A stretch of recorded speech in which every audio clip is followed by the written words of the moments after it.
Hi, today I'm for the UleFone Armor 70 Pro and I'll show you how to find and manage sound settings on this device.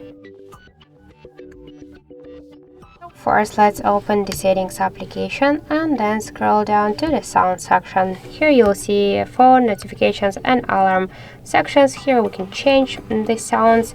You'll see here after that media, coloring and notification and alarm volume panels. Just to change them, we should slide to the left or to the right side.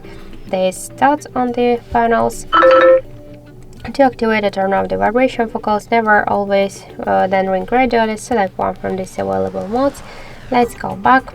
Here we can change default volume button control. Now, for example, we can switch the media with the help of the volume button. When you will select the ringtone, so with the help of the volume buttons, you will change the ringtone volume.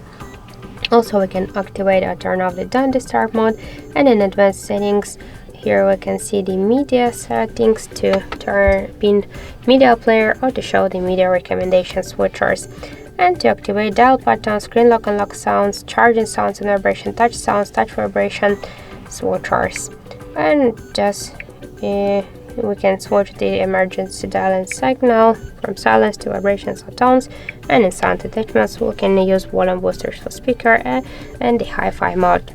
So that's it. Thank you for watching, and if you find this video helpful, leave thumbs up and subscribe.